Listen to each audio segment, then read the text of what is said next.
Buenos días, bienvenidos a Enfoque en Primera Hora. Estamos enfrentando el riesgo de la instalación del fenómeno El Niño y todos los agricultores y ganaderos deben prepararse o debieron estar preparados desde mucho antes, porque esto no es un anuncio de ahora. Se venía hablando de esto, pero también hay que ser realista en el siguiente aspecto, el siguiente hecho, y es que no se había hablado mucho.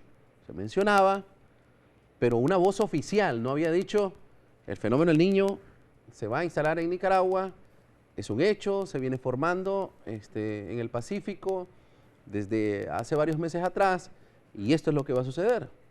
Es importante manejar información a tiempo para que con tiempo los productores se preparen. Hoy nos enfocaremos entonces, entre otras cosas, en cómo manejar los cultivos y el ganado en épocas de sequía, pero antes de hablar de eso, también quisiera que mencionáramos cuáles son las zonas donde posiblemente serán más afectadas, las menos afectadas, que significan estas lluvias irregulares. Bueno, por eso invitamos esta mañana a dos destacados científicos de la Mesa Nacional para la Gestión de Riesgos. Se trata de don Denis Meléndez. Don Denis, bienvenido una vez más, gracias por estar con nosotros, facilitador de la mesa, y Abdel García del Centro Humboldt y miembro de la mesa. Una vez más, nos alegramos que nos acompañen.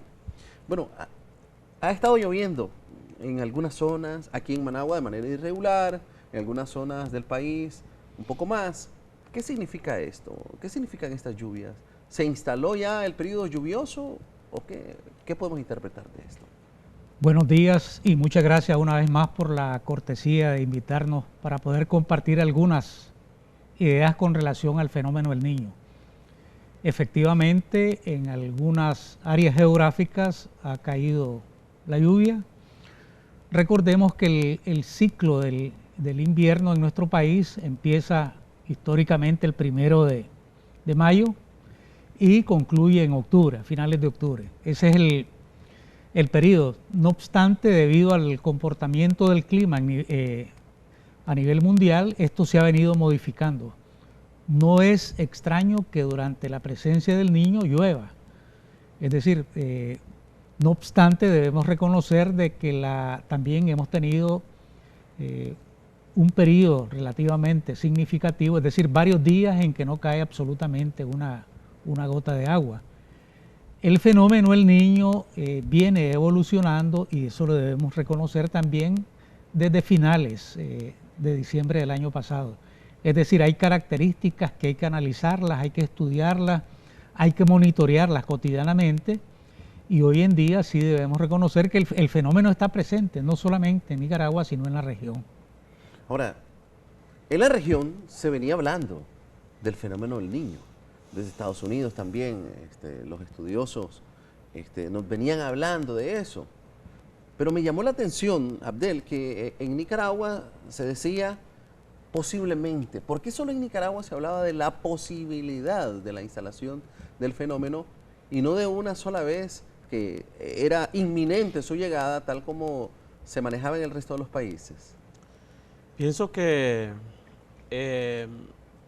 lanzar el mensaje de poca lluvia o de la instalación del fenómeno del Niño era apropiado, sigue siendo apropiado porque la tendencia general en el país es que la lluvia se vaya reduciendo.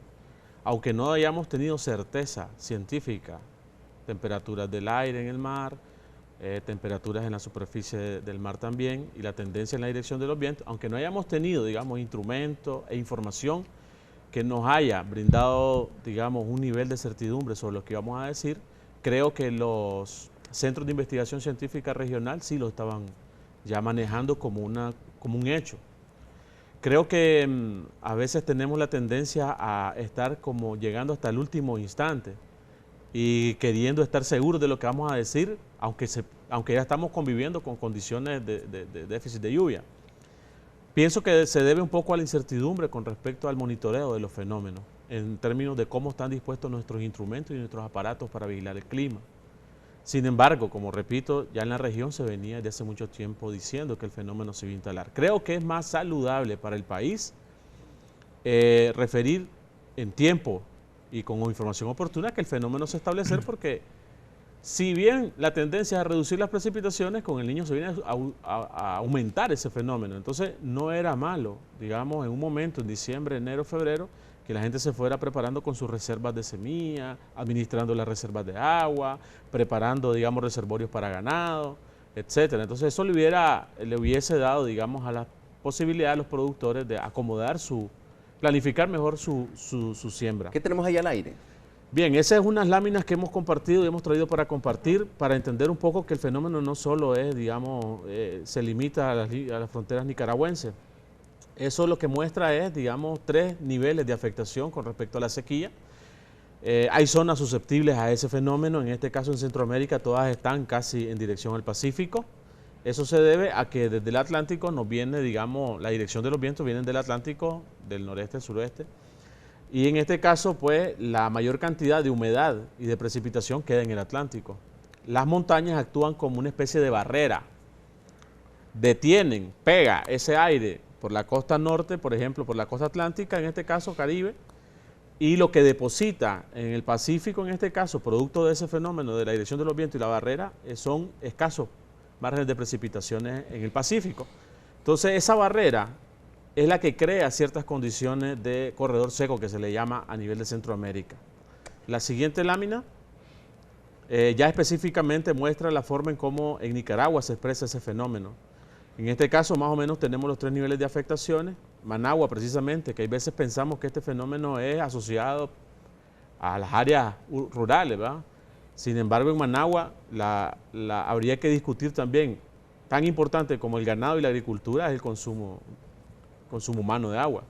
Entonces, en este caso... Vemos a Managua en amarillo, que es el más intenso. Entre rojo y amarillo. Altísimo. Exactamente. Alto, pues. Ahí exactamente, está la zona de la Segovia, bajando allá por Matagalpa, Jinotega, encontrando un poco ahí por la Concordia y bajando aquí por San Francisco Libre hasta Managua.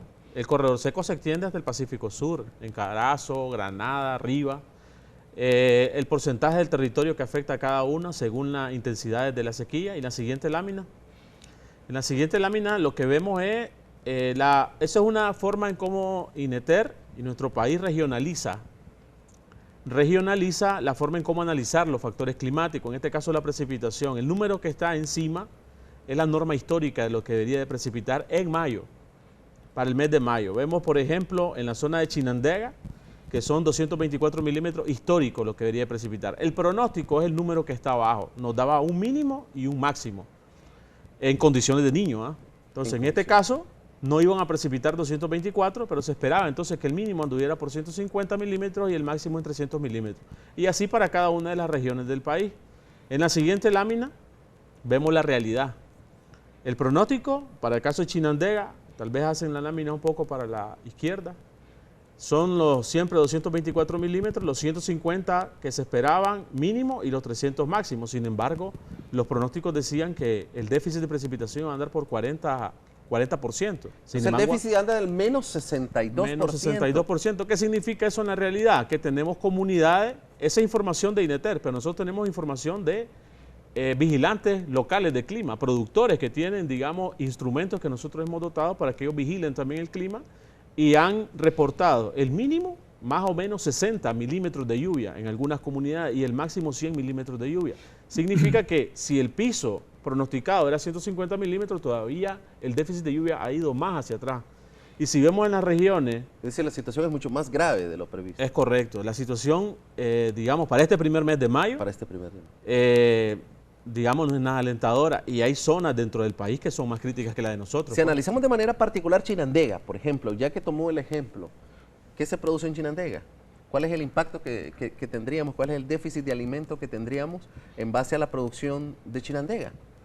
Fundamentalmente, ¿qué produce Chinandega? Bueno, recordemos que estos departamentos, León y Chinandega, han ido modificando, digamos, su cultura, lo que tradicionalmente ahí se cultivaba. Hoy en día vamos a encontrar una fuerte presencia, por ejemplo, de producción manicera, ¿verdad? Con todo lo que significa este tipo de productos. Es decir, la alimentación básica probablemente la vamos a encontrar en los pequeños y medianos productores, ¿verdad? Hay maíz, frijol, etcétera. Ajonjolí. Ajonjolí, pero en cantidades menores. Es decir, las grandes extensiones, la producción industrializada justamente apunta a otros productos que no es la alimentación básica de la población nicaragüense. Por consiguiente, que los productores están pensando en exportar, me imagino yo, en algunos casos, estos productos o venderlos también en mercados locales porque se están pagando mejor y no se están enfocando en la producción de alimentos. Es lo que tengo que entender. Mira, hay que comprender algo. Cada productor planifica la forma en cómo va a administrar sus ingresos y sus medios de vida para ver cómo reparte las cargas entre primera y postrera para esa zona de Chinandega. En primera se siembran ciertos rubros y en postrera se siembran otros rubros. Eso está en dependencia del comportamiento de la lluvia. Si vos entrevistas a la mayoría de los productores, ellos te van a decir de que... Los pequeños. Sí, exactamente. Estamos hablando de 1 a 4 o 5 manzanas máximo, ¿verdad? Que ese es el productor que se dedica básicamente a grano basiquero, que le decimos. Para primera, el rubro principal es el maíz, ¿verdad? El rubro principal es el maíz. O sea, que quienes sembraron maíz en este año ya perdieron. Porque, digamos, fue una falsa alarma la forma en cómo se comportó la lluvia. La lluvia cayó entre el 27, 28, 29 y 30 de abril, primero, 2 y 3 de mayo. Eso mandó un mensaje equivocado a quienes todavía confían de alguna manera de, digamos, la cultura tradicional de cómo sembrar. Después de esa fecha se vinieron casi 15 días sin lluvia. Entonces, lejos del déficit hídrico de la planta que requiere agua, obviamente, está el problema de las enfermedades y plagas, las plagas principalmente. Hay una plaga que se llama langosta, que esa plaga, una vez que vos sembraste el maíz y no llovió, esa plaga encuentra, digamos, todo a su paso y lo va arrasando. Entonces, esa fue una de las principales problemas. Ahora, la otra cara de esa moneda es que algunos no sembraron. Algunos me decían en Villanueva, por ejemplo, que habían sembrado, más o menos en cálculo, yo le decía, ¿de cuántas manzanas estamos hablando en esta comunidad? 200 manzanas. ¿Cuántos sembraron? 100. La mitad sembramos y perdimos. Y la otra mitad, ya la otra mitad no vamos a sembrar, porque hay fechas límites para cada uno de los ciclos. Entonces, para el ciclo de primera, el fecha límite es entre el 20, 28, 27 de mayo. Si vos ya no sembraste ahí, hay dificultades de que vos podás establecer tu siembro. Entonces, no es tan cierto de que, digamos, nosotros traslademos la fecha de siembra un mes más adelante. Entonces, si yo vengo, no funciona de esa manera. No funciona de esa manera porque la planta tiene un proceso de crecimiento. Y ese proceso de crecimiento, dependiendo de la variedad, puede tener entre un ciclo corto y un ciclo largo. Pero el ciclo, por ejemplo, puede encontrar en una de sus etapas más críticas, que es la floración, donde se está formando el grano y la fruta, en el caso del maíz, puede encontrarse con la canícula en julio. Entonces, si vos sembrás, de todos modos vas a encontrar dentro de 3 meses otro déficit. Esa barrera. Exactamente. Entonces, estás condenado a perder también. No es tan cierto entonces de que vamos a trasladar para esta zona de Chinandega un mes la siembra. Quien no sembró perdió y el que sembró también perdió. Ok. Quiero entender otra cosa. Se decía en publicaciones de periódicos que con el anuncio de la llegada de una tormenta tropical se habían alegrado los productores porque iban a aprovechar para sembrar. ¿Funciona de esa manera? No funciona de esa manera. Pero ¿qué clase de información es esa? Sí, efectivamente. Ayúdame, por favor, porque... Sí. A mí me preocupa el manejo de esta información, ¿verdad? Productores alegres porque viene una tormenta y entonces va a caer tanto de lluvia y van a aprovechar para sembrar. Yo creo que tenemos que aprender, digamos, del comportamiento del clima. El Niño no significa de ninguna manera ausencia absoluta de humedad. Hay humedad. No obstante, la distribución en el tiempo de esa humedad no es la adecuada para las actividades productivas, ¿verdad? Es decir, efectivamente ha llovido, ¿verdad? Pero también debemos reconocer que hay periodos relativamente significativos en que hay ausencia de humedad. Entonces, está bien que nos alegremos, ¿verdad? Porque ha llovido, pero no nos resuelve el problema en un 100%. Hay un elemento que no hemos mencionado, que es el acceso a agua para consumo humano. porque estamos preocupados, con justa razón, en la producción, hay preocupación de los ganaderos, ¿verdad? Pero todavía no hemos escuchado una voz que diga que hay preocupación con relación al acceso a agua para consumo humano. ¿Quién se está acordando, por ejemplo, de los comunitarios y las comunitarias que administran los acueductos rurales, los famosos CAPS en nuestro país?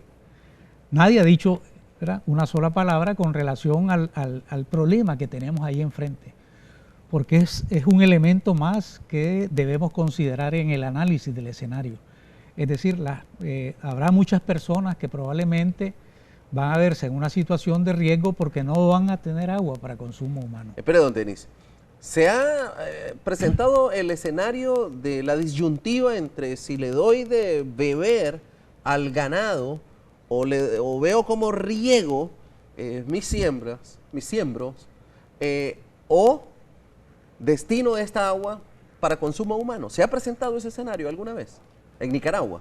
La Ley General de Aguas Nacionales sí establece algunos artículos que indican claramente que la prioridad es el agua para consumo humano. Está establecido en la ley, pero en la vida real ocurre algo totalmente diferente. Es decir, a la hora de aprovechar racionalmente el recurso agua en el campo, indudablemente que el ganadero retiene, construye obras, retiene agua, y quien está río abajo, indudablemente que no tiene acceso a agua para consumo humano. Pero entonces, en algún momento sí se han enfrentado a la situación de que prefieren darle el agua al ganado que al ser humano, o cómo se maneja, o afectar a algunas comunidades con tal de darle el agua al ganado, y que un buen número de personas que habitan en esas zonas queden sin agua. Yo pienso que, digamos, hay dos situaciones en las que riñe el uso del agua. En este caso hablamos del consumo humano, y yo creo que es fundamental. Cuando el manto acuífero se achica, dicen en el campo, o sea que el pozo se reduce su caudal abajo, la dificultad de acceder a agua en tu propia casa es obvia, pues entonces vos tenés que ir al río, a un ojo de agua, algo superficial, donde brote agua para vos tener tu cantidad. Las personas pueden más o menos disponer de esa cantidad de agua, pero obvio que no tiene las condiciones de salubridad ni las condiciones óptimas para ser digerida, pues. Entonces eso también lo expone a una situación de enfermedad. Cuando hablamos de reñir, significa que también a esa misma toma vas a llevar el ganado, porque no hay otra opción. O sea, si hay un río, por ejemplo, donde vos tomás agua, de ahí beben las vacas también. Entonces, hasta cierto punto es una situación de exposición. Ahora, el volumen de consumo del ganado por 5 vacas que tenga es mucho mayor al de una familia. Entonces, también estas cuestiones van jugando. En una situación de estrés hídrico, en esta zona, el ganado tiene que aguarse, o sea, beber 3 veces al día. 3 veces al día. Y las cantidades que demanda de agua son bastante grandes porque está en estrés hídrico. En ausencia del pasto, ahí lo sustenta un poco el agua y poco de pasto. Entonces, si no llueve, no hay pasto. Si no llueve, no circula el agua. Y de alguna manera de eso estamos hablando, pues de que estamos usando las mismas fuentes de agua para abastecernos. Aún no hemos abordado el tema de cómo vamos a manejar las semillas. Dice, ¿cuáles son las semillas entonces? Usted acaba de mencionar, Abdel, que el que sembró maíz, por ejemplo, a inicio de mayo ya perdió. Y que lo hizo despuesito porque aprovechó que cayeron algunas lluvias, ya perdió también. Entonces, ¿qué hacer? ¿Cuáles son ¿Se puede sembrar algún tipo de semilla que pueda crecer rápidamente frente a una situación de sequía? ¿Y cuáles son estos tipos de semillas? Pero quizás una primera lección aprendida, ¿verdad? Este fenómeno viene evolucionando desde finales del año pasado, es decir, tenemos algunos meses, ¿verdad?, para trabajar. Lo que estamos haciendo hoy en día, ¿verdad?, en el país, y esa tiene que ser la lección, porque el niño es un fenómeno recurrente, lo vamos a tener en los próximos 3, 4, 5 años nuevamente. Ese es el pronóstico. Así es, ¿verdad? Los ciclos se han acortado y tenemos que aprender a trabajar, a hacer gestión, ¿verdad?, del déficit de humedad. Tenemos que hacer gestión de la sequía, tenemos que aprender a hacer gestión del niño. Esto significa que lo que estamos haciendo hoy en día, un poco tardíamente, tenemos que aprender a hacerlo anticipadamente. Es decir, una vez que tenemos los primeros indicios que el fenómeno se va a presentar en la región, ¿verdad?, el país debería prepararse anticipadamente con los productores, con los ganaderos, con la población en general, para poder hacerle frente al fenómeno.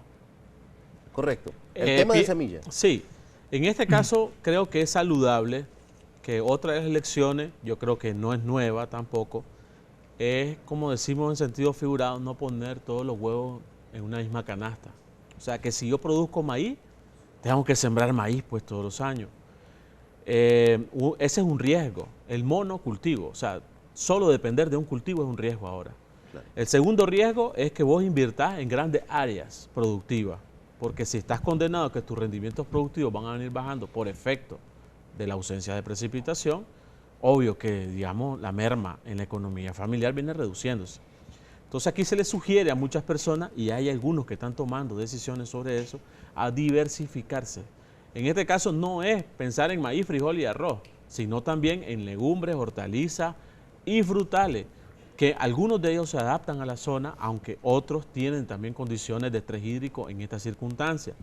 Entonces, en este caso, la yuca, las hortalizas, algunas de ellas pueden funcionar a pequeña escala y manejadas en el hogar. ¿Por qué? Porque eso te va a garantizar de alguna manera tener el sustento. Otra de las opciones que se está manejando ahora es el manejo eficiente y planificado de las reservas de granos que tengas en tu casa. Entonces, en este caso, las reservas que tenemos son las de postrera del año pasado. Algunos productores me decían, se ha incrementado, digamos, la norma de estarnos prestando la semilla. ¿Por qué? Porque en postrera del año pasado, algunos se dedican a sembrar ajonjolí. Y el ajonjolí es otra forma de ingreso, nada más que no es en grano, sino que es en monetario. Estuvo a 2.000 córdobas el quintal de ajonjolí. Quienes apostaron a eso, digamos, les fue bien el año pasado, pero te quedas sin reservas de maíz, porque apostaste al ajonjolí. Entonces, en este caso, quienes tienen reserva de maíz aún, hay que saberlas administrar porque no sabemos cuánto tiempo se va a extender esto. En la medida que vayamos entendiendo el comportamiento de las precipitaciones, si ya estamos viendo el mes de mayo, podemos augurar de alguna manera, con junio y julio, cómo se va a comportar la postrera. En dependencia del comportamiento de las precipitaciones, hay que buscar la variedad. Cada una de las variedades, dentro de frijol, maíz, y dependiendo de la zona, alta, baja, cerca del mar, etcétera, tienen requerimientos. Cada cultivo tiene distintas variedades y varían sus requerimientos. O sea, hay maíz de secano que se le llama, o cuarenteño que le dicen en el campo, que crece en 40 días. De su demanda de agua no es tan suerteramente, es el tipo de maíz que le llaman grano criollo, maíz criollo, que ya está aprobado en el campo. O sea, traer semillas de fuera, aprobarse es una decisión que no es tan correcta ahora, sino probar con semillas que ya sabemos nosotros, que son las apropiadas para la zona, que son de ciclos cortos y que pueden garantizarte en un tiempo corto, digamos, éxito en tu rendimiento productivo. Se nos venció el tiempo, sí. Don Denis.